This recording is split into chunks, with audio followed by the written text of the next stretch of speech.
Okay. Hi, first, do we have anyone here for the first time who would like to say hi? Okay. Um, Anyone sort of new to meditation or, you know, Kevin, will Kevin appear? Good question. Yes. Let's start there. My name is Ann Peruzzi. Kevin is on a much deserved vacation with his family, and he'll be back. He'll be back August 2nd, I think. So in the meantime, he's asked a few of us to help, keep the home fires burning, so to speak. And I am here this evening. Yeah. And this is Buddhism 12-step Dharma recovery. And I welcome you all. It's really good to be here tonight on this Friday. So tonight, before we start the meditation, we usually start with the meditation and then do a little bit of Dharma talk, and then time left over for questions or comments. That's kind of the process. Before I start with the meditation, though, I did want to check in to see if there was anybody here who feels sort of kind of new to meditation or the process here.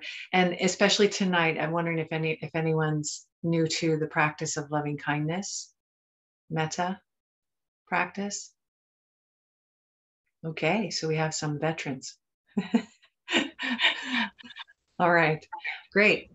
Good to know. One hand, and I'm sure. Oh, we did have one hand. Others too that, Yeah, okay. Yeah. Well, it's nothing too mysterious. It's really a practice of, we've been talking about intention. I was here on Tuesday and I was introduced the topic of intention or wise intention, and what motivates us, on the path of recovery. What motivates us to come and sit and listen and practice the teachings. And just to sort of recap, historically or traditionally,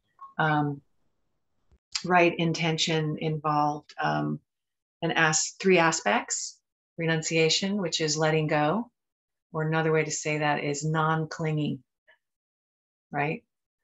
And then the aspect of non-harming, which is compassion.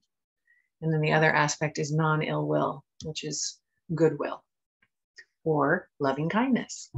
So tonight I wanted to just do a little bit of practice with, goodwill. And how do we do that in kind of a formal way?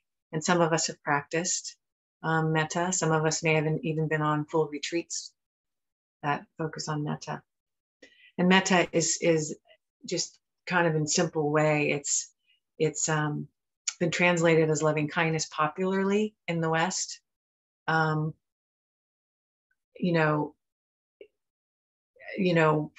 my understanding is really it comes from the root word mita, M-I-T-T-A, which means friendliness in Pali, in the Buddhist language.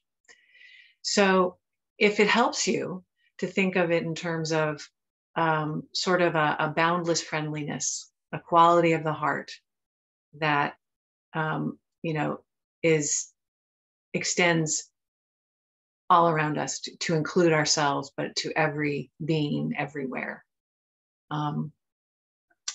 That is kind of the idea that we're going to be working with in the meditation. I say working, we're gradually filling up our boundless friendliness reserve to support us, when we need it in our recovery, when we get to some really challenging stuff. And also just to help us really experience a connection that we are not alone, that we really are all connected, not just human to human, but to to other beings, other sentient beings on the planet, and that we really need each other to survive. And you know, once we recognize that we are connected, that we all wish to be happy, that we all wish to be safe, that we all wish to be healthy, right? Once we understand that, then it becomes a lot easier to be free from suffering. You know, it's an antidote to all the aversion in our lives that comes at us, that we project out there, you know. Okay, so I think that's enough for that. So let's start with the meditation, and this might be a little longer than 20 minutes, but we will do the best we can.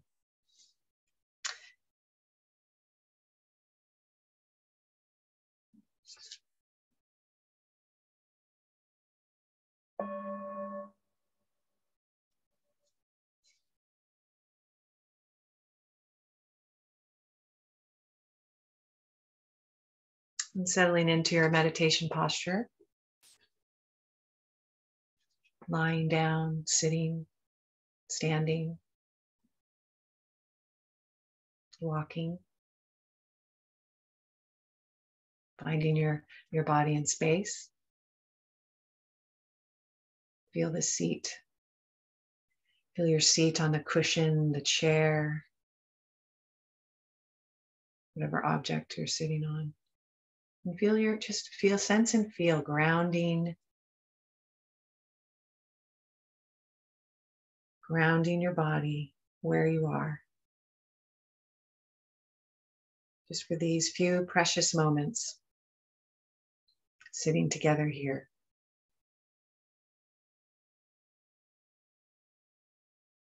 Starting with a few nice deep inhale and long exhale. In the exhale, if you wish, you can just let it out.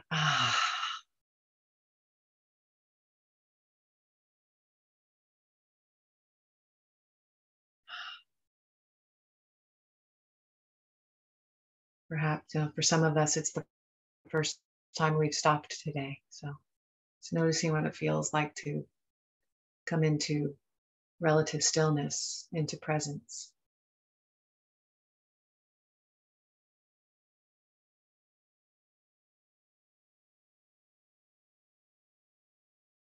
And of course, even in just these last few moments, the mind will start doing its thing. We'll start talking.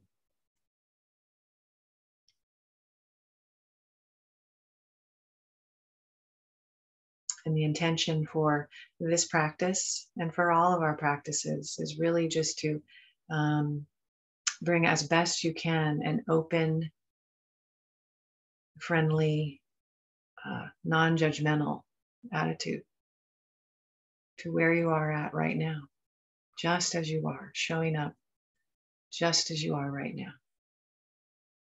However you show up, you're here.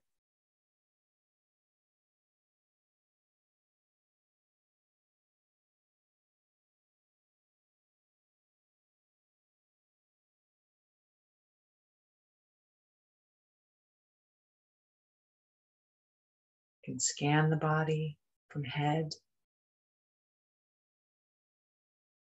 releasing any tightness, tension from the face,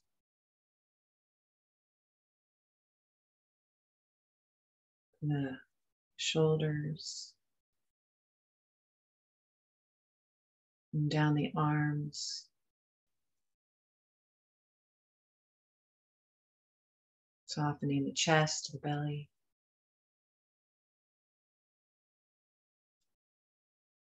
Releasing the pelvis, the hips, the legs, the feet.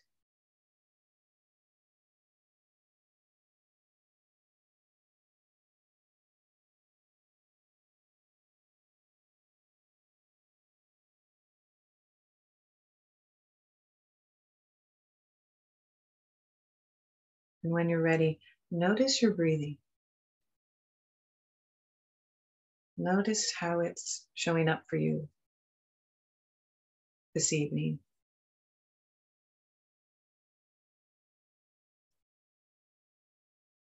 And without judgment, just allowing the incoming and the outgoing breath to breathe itself.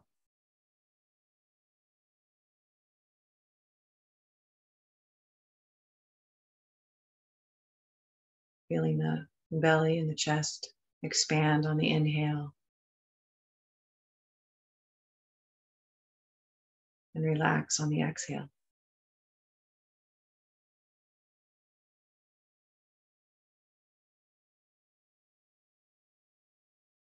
You might notice the whole body breathing.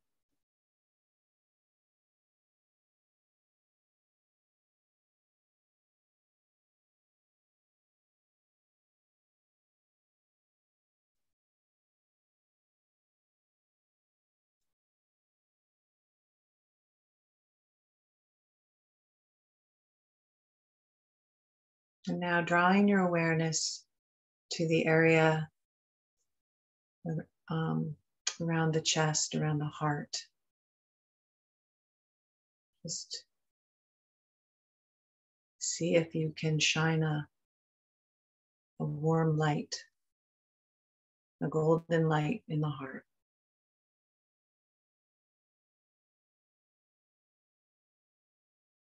As if you're breathing from this area, breathing in, breathing out with awareness, with kindness,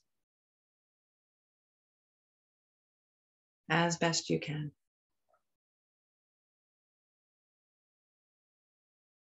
If judgments arise, if some ill will creeps in, just noticing what is arising in the mind.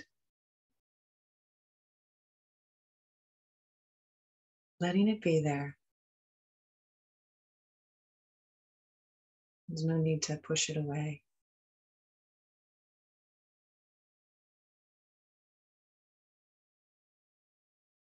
Just breathing into the heart area.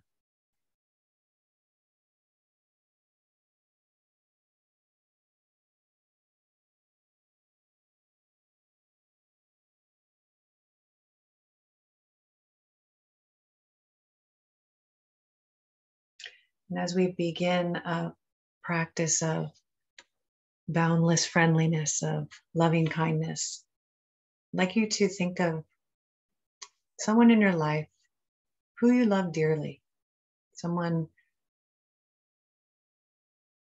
dear one.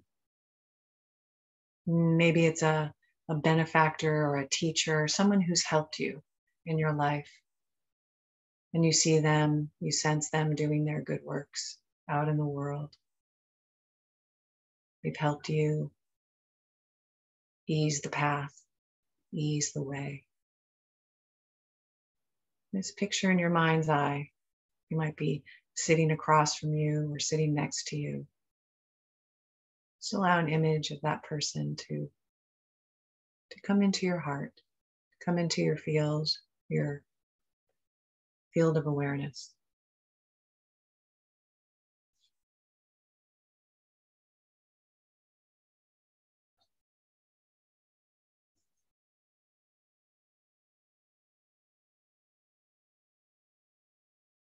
This is typically not someone that we have a complicated relationship with. We may love them very dearly.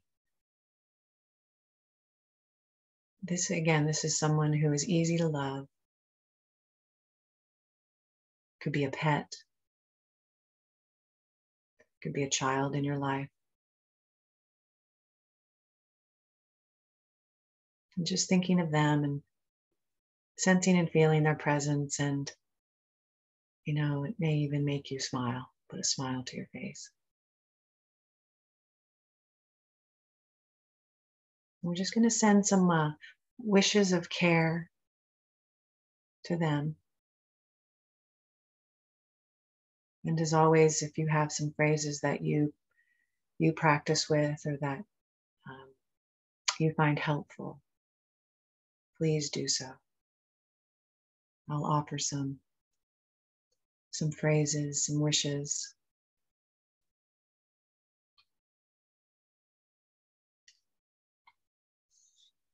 So as you imagine that person, you might be looking at them, looking into their eyes, or just sensing and feeling their presence.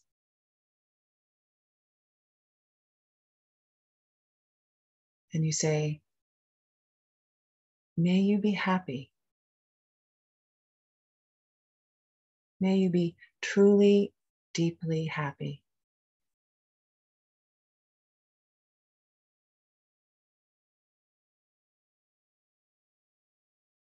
May you be safe and protected from inner and outer harm.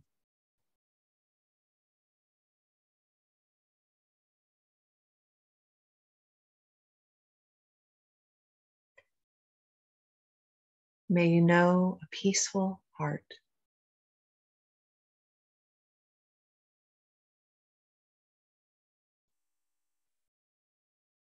And may you live with ease in body and mind.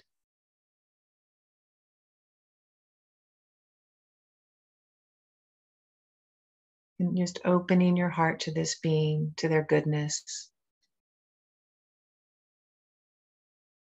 to the light they bring into your life. May you be happy.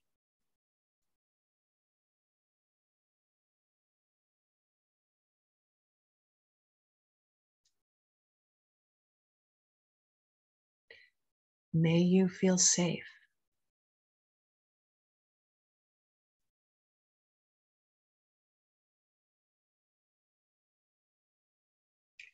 May you be peaceful.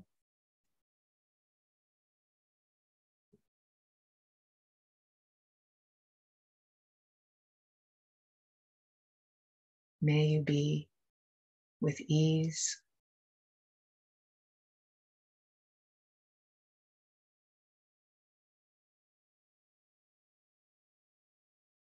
Breathing in, happy.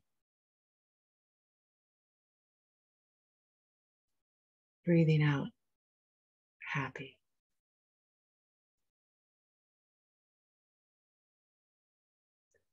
Breathing in, safe.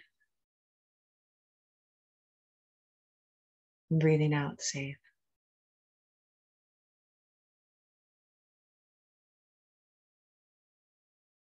Breathing in peace. Breathing out, peace.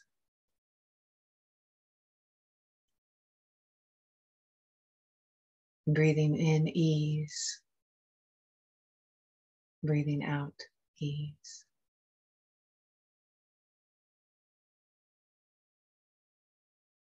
This staying with these phrases or words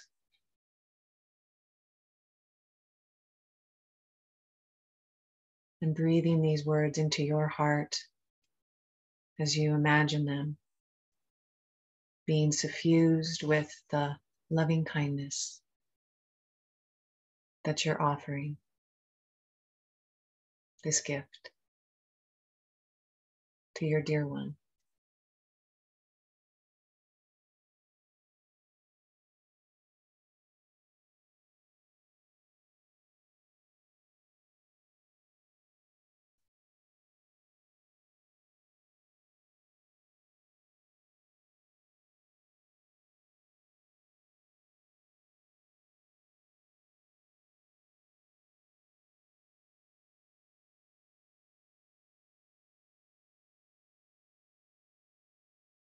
Offering, may you be happy. May you be safe. May you be peaceful. May you be at ease.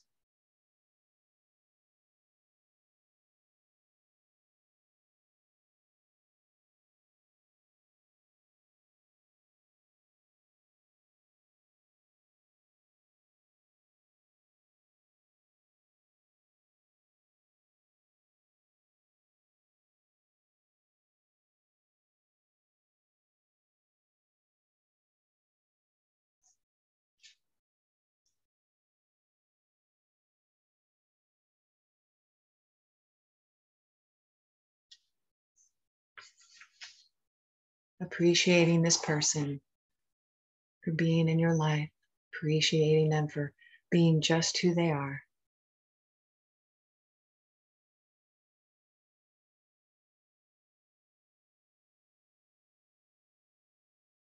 Offering this loving kindness.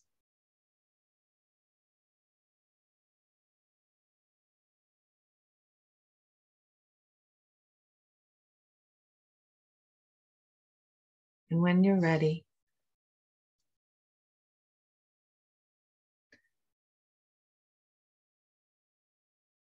you'll begin to say these phrases or similar phrases to yourself, offering a boundless friendliness to yourself.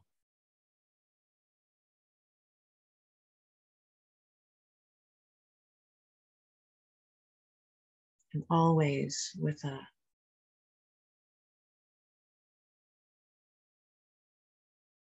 gentle attitude.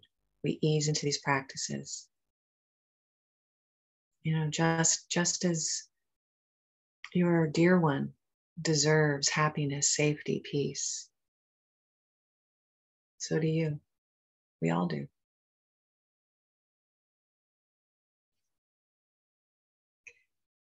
So taking the time to picture yourself, feel and sense your presence. If it helps that you can maybe, if it's helpful to picture yourself as a child.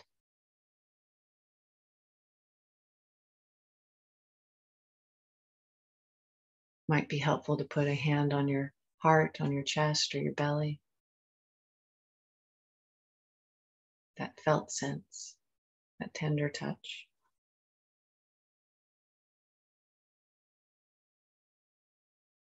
We'll begin with, may I be happy. May I know the true causes of happiness.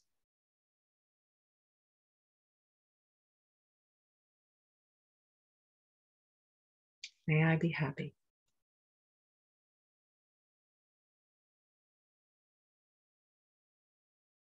May I be safe and protected from inner and outer harm.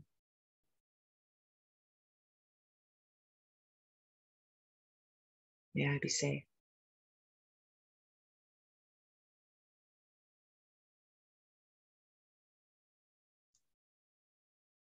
May I be relaxed and at ease in my body and mind.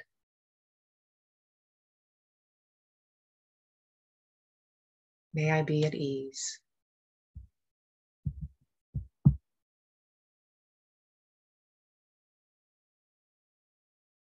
May I be peaceful and know the joy of a peaceful heart. May I be peaceful. Just breathing with each wish. Breathing in happy. Breathing out happy.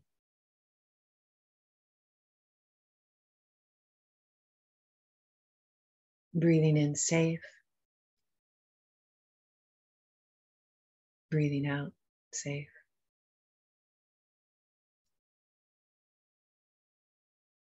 Breathing in peace. Breathing out peace.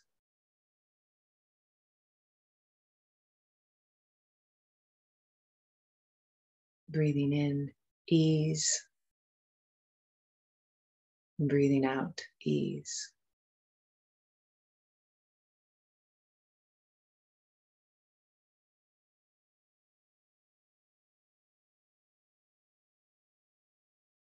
Just imagining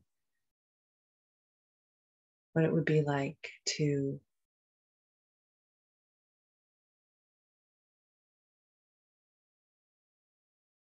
have the felt experience of this boundless loving kindness, this radiating warmth,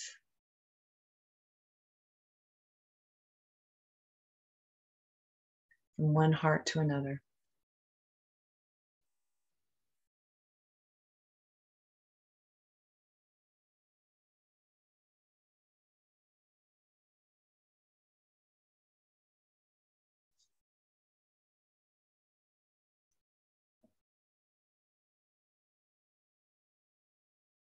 Breathing in and breathing out. May I be happy. May I be safe.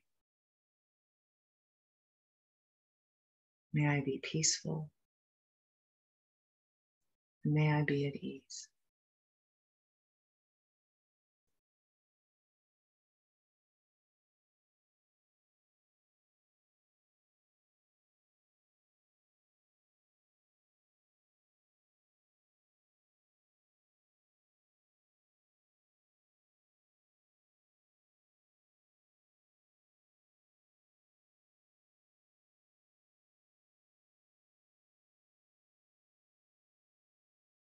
May my practice of loving kindness be of benefit to the world. May my practice of loving kindness be of benefit to myself, to the world, to all beings everywhere. And just resting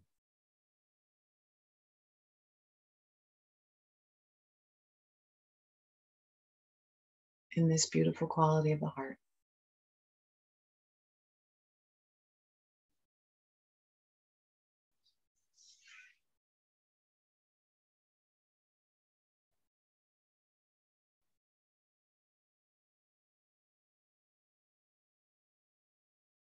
I'd like to offer a poem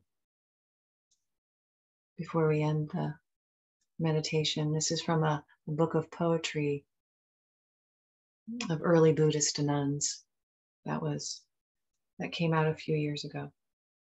This one is called Mita, friend. Full of trust, you left home and soon learned to walk the path, making yourself a friend to everyone and making everyone a friend. When the whole world is your friend, fear will find no place to call home.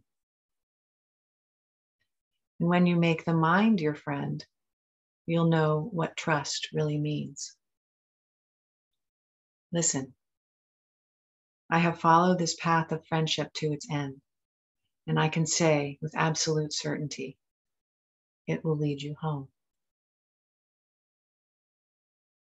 Listen, I have followed this path of friendship to its end, and I can say with absolute certainty, it will lead you home.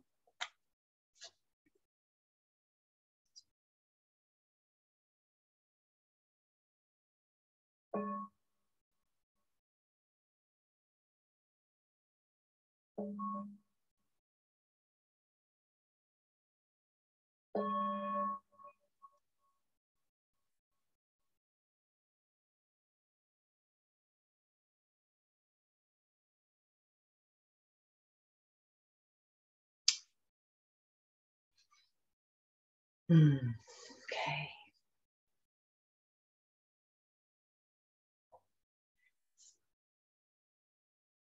I feel a little better.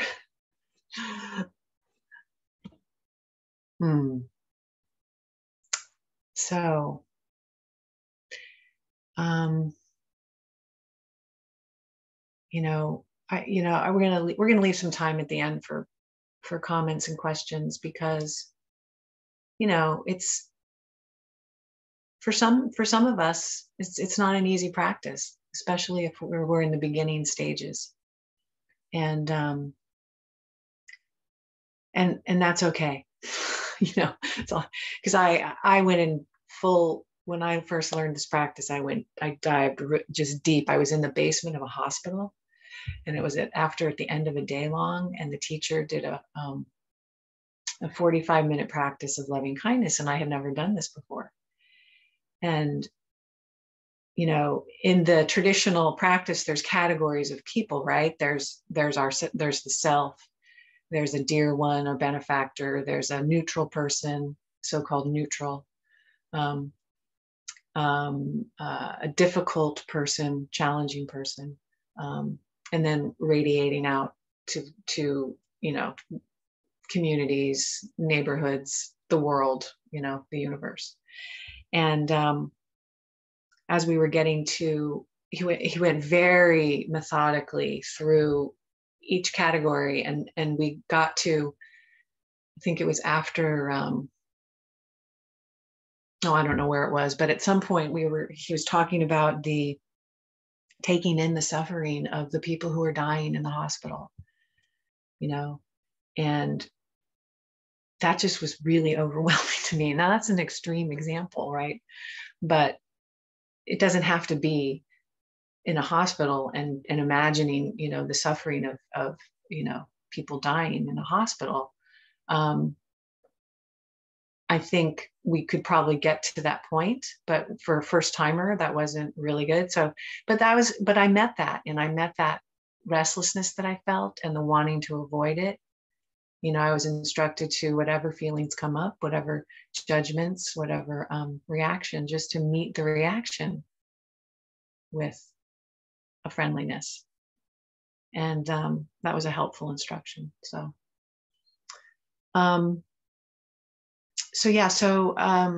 metta, or the practice of goodwill, actually, is, one of the three aspects of intention, is when we incline our mind, or when we incline our when we incline our mind to this quality of friendliness, right?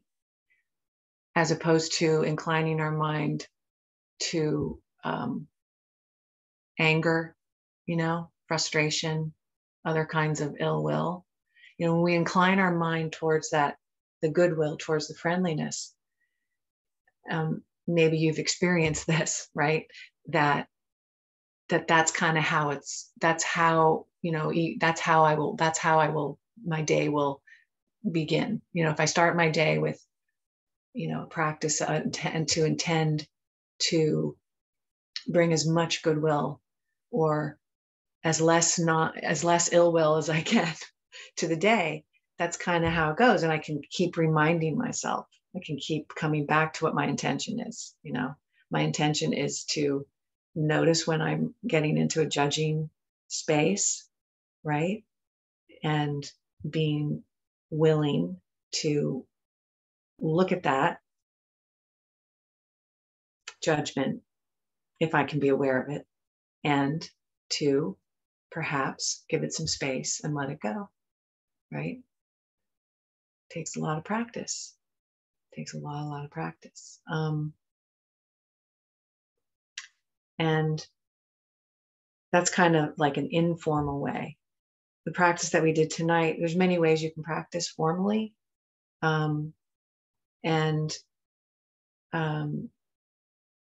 This idea of radiating kindness is actually what the Buddha taught, radiating kindness to all the directions. And there's a teacher who lived, in the last century, Ayakema, and she taught people to help them to visualize, like, a sense of, what would help you visualize a sense of radiating kindness out. And she would often use a lotus in the heart with a golden light, right? And some people talk about a lantern of light that radiates out. I was reading something the other morning, and it was a T.S. Eliot quote, and it said, in one of his poems, and I think it's the love song of Alfred J. Prufrock, something. It's I measured my life with, what is it? Sorry. I measured my life. I know this. I measured my life with coffee spoons, basically. So basically what he was saying was that he was so, narrow, so constricted, had such a constricted sense of self, when we can get tight and constricted and afraid, that it was just these little spoonfuls of coffee, teaspoonful, I would imagine, of coffee, little teaspoonfuls. And so I was doing a metta practice, and I sat and I was practicing metta, and all of a sudden flashed in my mind these spoonfuls, right? Spoonfuls. It was actually spoonfuls of golden light. And then the spoonfuls became tablespoons. And then the tablespoons became serving spoons. And then the serving spoons became bigger. You know, they became cups, and then it became a ladle, and then it became a tub, and then it became a lake, you know, a pristine mountain lake with golden light, the sunrise shining, you know, and then it became the vast ocean, and then it became the universe. And it was quite moving. And I really had that felt sense. I mean, we can say these words. We can say, may I be happy, may I be peaceful, may I be safe, may I be at ease. But the idea is to practice enough to get through the, oh, this is tough, this doesn't mean, this is mechanical, or this is hard, or I don't feel like it. You know, there's just too much in my life. There's too much sadness. There's too much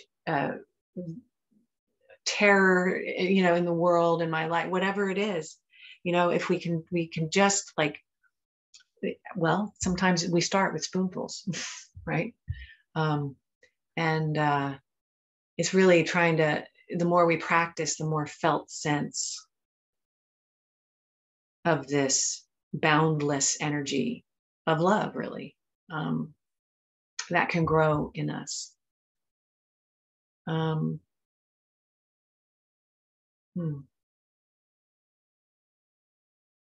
So yeah, there's the formal practice, and you know, there, you know, on retreat, you can, what happened for me one time was, I did go on a metta, just a metta retreat. But what I really wanted to share was really that I was on another retreat. It was 2016. It was during the election, actually, one of our elections. And during election, it was like 10 days during election, during that whole week or whatever. And it was good not to be around for that. But the point is, we, you know, these things can spontaneously arise. I was sitting, it was cold. It was 5:30 in the morning. I was sitting in the cold, beautiful little chapel. But it was really cold, and I didn't bring my socks. And so started practicing, and I was getting so cold, and the pain and the pain from sitting started to begin to radiate down my spine. And then I'll share with you, I got a hot flash, and I hadn't really had hot flashes before, but I knew what they were. So then I got really hot. And then I thought, wow, this is really interesting. First of all, I'm not cold anymore, but then also this is really hot. I really want to take off my layers, right? Whatever layers I had on. But I decided to stay. And I just, you know, stay, feeling the heat, feeling the pain, feeling the you know, just papancha in the mind, the obsessive, this is hard. This is hard. Okay. This is kind of interesting. This is hard. And all of a sudden, I heard a voice, and this voice said,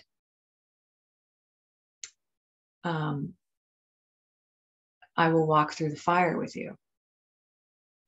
And I was like, who was that? My mother had recently passed away. I'm like, that's not my mother, you know? And then I thought it was Thich Nhat Hanh, this Zen master, who I often would bring in as a spiritual, when I'm doing metta, I would bring him in. And this came up spontaneously. I will walk through the fire with you, or walk through the fire with me. And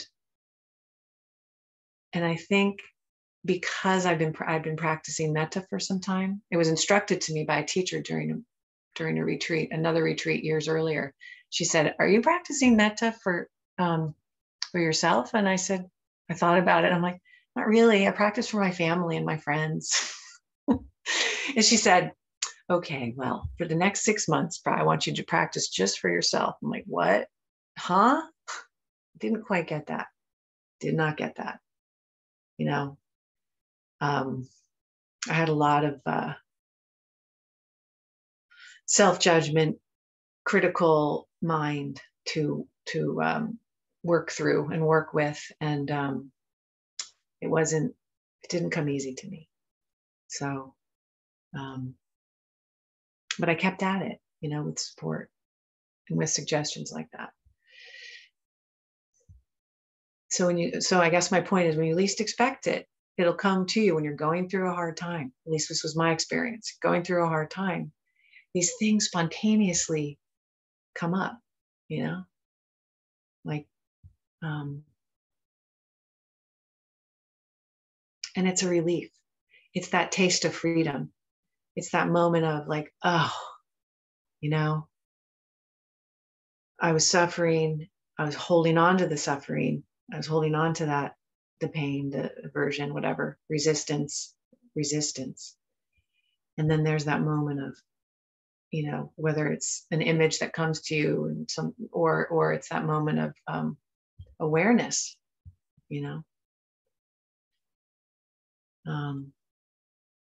that there is freedom. In that moment, there was some freedom. I guess I just taught, that's the first 3 noble truths, isn't that? Anyway, oh boy, there's so much to say.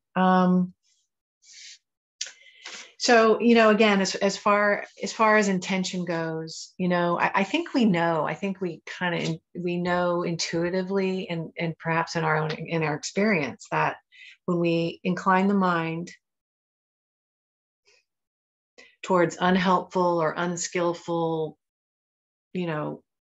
mind states, whatever that is for you, it can be a resentment, it could be, a chronic irritation. Maybe there's a lot of sadness, our brain, our neurology will take that on and just keep going with it, and science is actually kind of playing this out for us. We like data, Westerners. And then when we incline the mind towards skillful, wholesome is the word that's used, then that will manifest, and I say this word and I'm like, oh, come on, really? And I I'm speaking from my experience. And this is the great thing about, what I understand to be what the Buddha said. And I've seen it in the, in the text, that he said that it's like, don't take my word for it. Like, don't take my word for it. Don't take a teacher's word for it. Explore for yourself.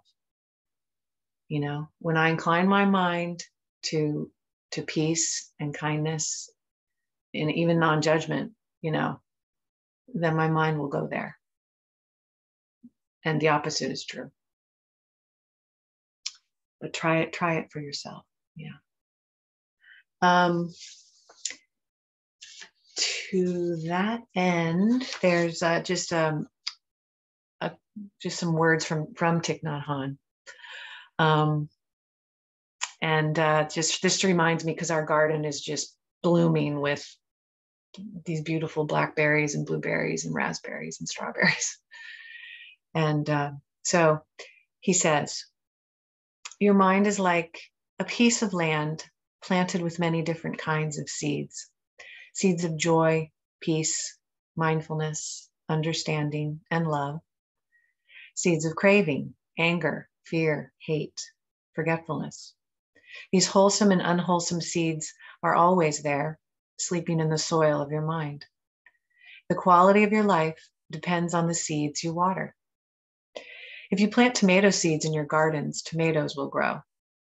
Just so, if you water a seed of peace in your mind, peace will grow. When the seeds of happiness in you are watered, you will become happy. When the seed of anger in you is watered, you will become angry. The seeds that are watered frequently are those that will grow strong. the seeds that are watered frequently are those that will grow strong.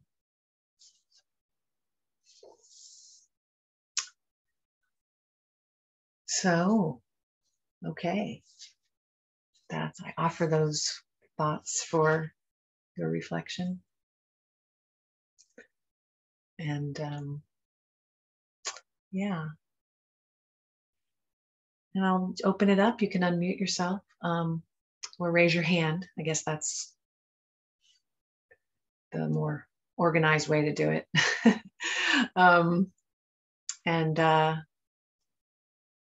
Yeah, I know if you want to share about your experience with practice. Yeah, Monica. Hi. Hi. You know how you go to a recovery meeting and it's exactly the right thing. So today was exactly the right teaching. I mean, not very Buddhist sounding, but my dearest cousin of all passed away a couple of hours ago after a very prolonged battle with cancer and a lot of suffering. And I guess I was struck by that, I could take the suffering on, but I can also send lots and lots of love that she was and that we all are. Somehow it was very healing, your teaching. So, and right in the moment, it was just, so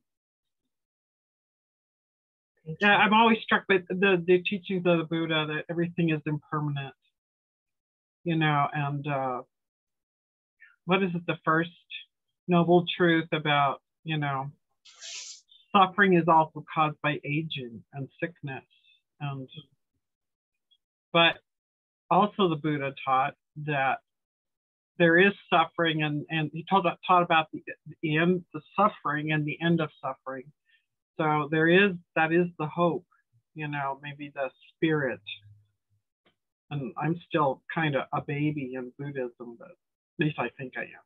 But anyway, thank you for it was beautiful. Oh, thank you, Monica. I'm really, really sorry to hear about that, about your cousin, about your loss. Yeah. May you be held in comfort and love, the love of your friendship with her. Yeah. Yeah. Thank you. Yeah. And it is a hopeful message, the Buddhist path. We often get stuck in the suffering part. At least I did. Maybe that's just me, but maybe I tend to that anyway. But yeah, it's definitely a hopeful message. Yeah. Thank you. Thank you.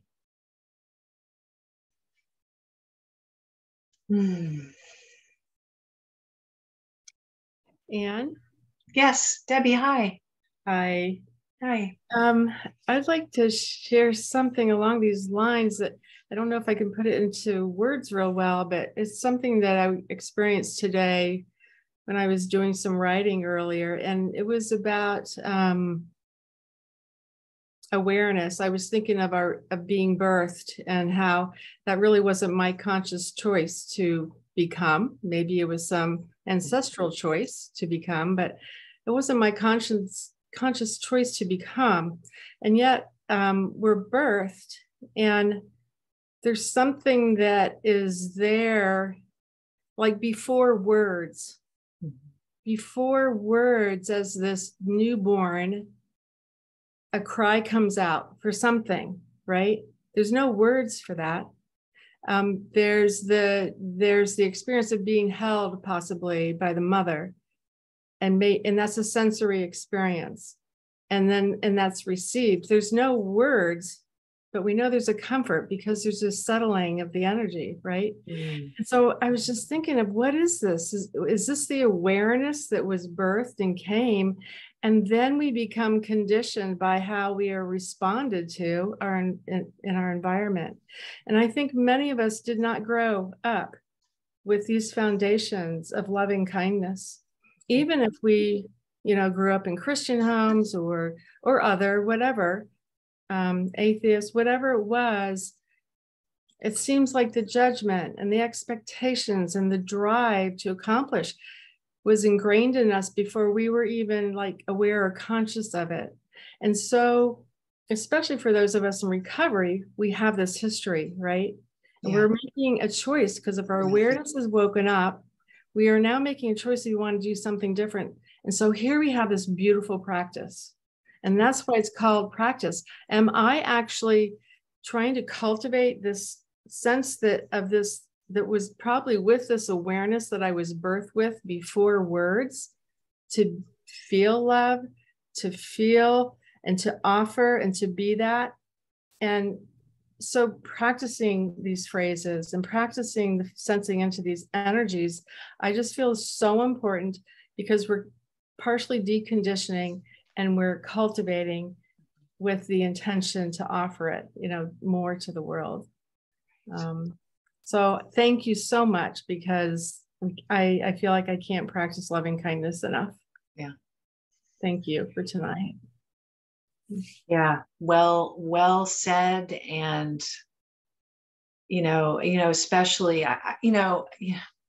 I totally, from my personal experience, I feel like I grew up in that ancestral karma that, whatever karma that we grow up, whatever actions came before us, the causes and conditions that brought us here to this space, actually, really.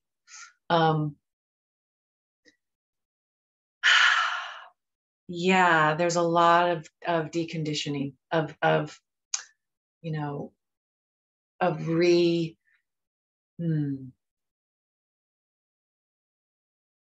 re-loving ourselves, re-loving ourselves. There's a poem by, oh God, what is it? Anyway, there's a lot there. Thank you. I think it's really important to acknowledge that not all, we don't come from, most of us come from places of there's some trauma there. It doesn't just start with our family of origin either. It starts way before that. And we carry that with us. And wow, we have this opportunity to wake up and to recognize that we actually have a place, to take a seat and meet ourselves, maybe for the first time, and touch into that. Jack Kornfield, oh, nobly born, remember who you truly are, and yeah. So thank you for that, Deb. Thank you. I see Kevin's face. It's fun. Kevin, you're here, but it's Angela. Does anybody else have a question or comment?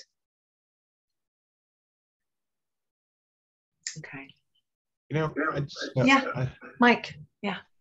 Yeah, just a quick thought. I love the analogy with the seeds and how, as we, by nurturing the seeds, we can nurture certain behaviors or slow down certain behaviors.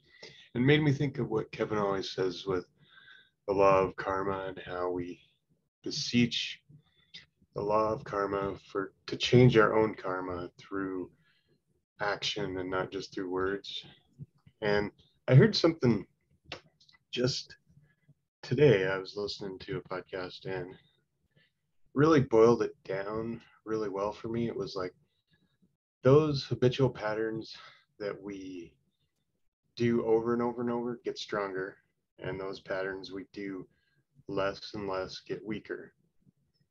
And I like the different ways of saying it and the different ways of maybe viewing it. And makes it a little, maybe it sinks in a little bit better for me.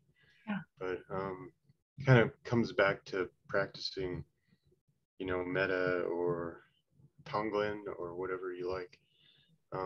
the more you do it, the more you're nurturing that, and the more you're changing your karma to be more loving. So anyway, I like how it all comes together.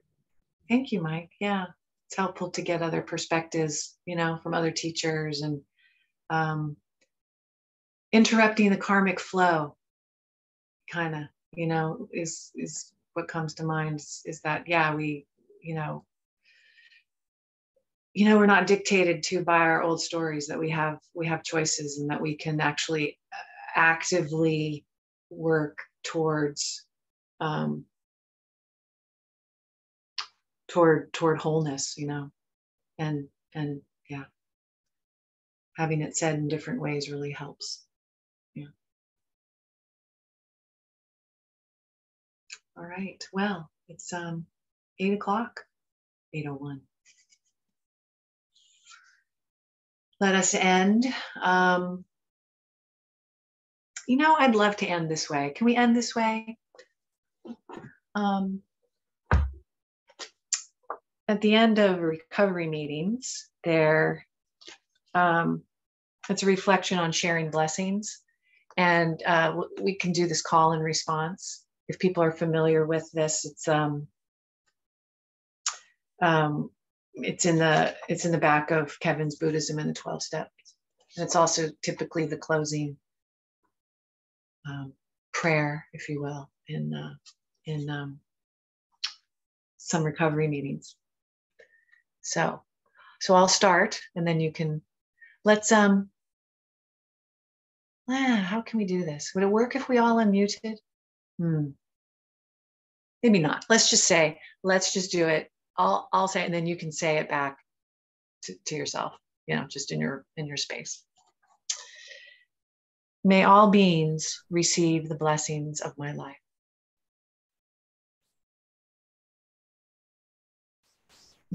May I receive the blessings of my life.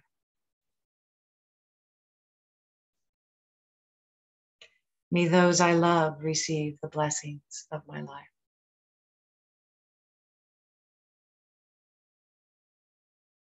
May those I do not love receive the blessings of my life.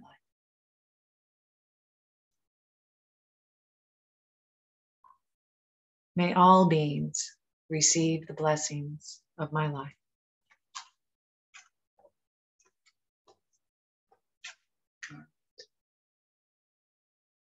Thank you. Thanks for your kind presence, kind attention, and yeah, have a good night.